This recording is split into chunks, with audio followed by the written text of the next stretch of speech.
వెళ్తే ఇట్లా సంపాదించగలం, సక్రమ మార్గంలో అయితే సంపాదించడం కష్టం. సినిమాల్లో కూడా అక్రమ మార్గంలోనే కదా హీరో గారు సంపాదిస్తుంది కోట్లు.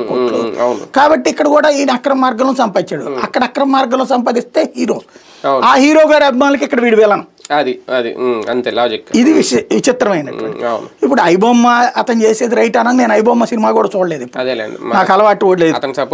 అంటే నాకు భయం కూడా ఏంటంటే ఇట్లాంటి ప్లాట్ఫారాల మీద చూస్తే అదేదన్నా దాన్ని ఏమంటారు, ఏదో ఇవి పంపిస్తుంటారు కదా ఫేక్ స్పామ్ లింక్స్, అట్లాంటివి ఏమైనా వస్తాయేమో. నేను అసలు ఎప్పుడు ఓపెన్ చేయలేదు, ఎప్పుడు చూడలేదు. నేను చూస్తే థియేటర్కి అయితే తగ్గించాను, ఓటీటీలో చూస్తా. ఓటీటీలో వచ్చినప్పుడు చూద్దామని అనుకుంటా నేను, అంతే తప్పించి నేను ఇట్లా తప్పుడు మార్గంలో చూడలేదు సినిమా అయితే.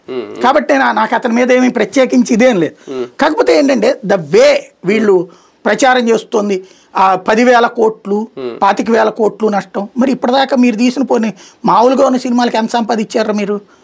ఎందుకు దీంట్లో ఇన్ని నష్టాలని చెప్పేసి డిస్ట్రిబ్యూటర్లను ముంచుతున్నారు, నిర్మాతను ముంచుతున్నారు? కానీ ఒకటండి, ఓకే, ఇతను ఏ కాన్సెప్ట్తో ఏ పరిస్థితుల్లో ఒక వెబ్ డిజైనర్ ఇలాగ పైరసీగా మారాడు అనేది ఒకటి.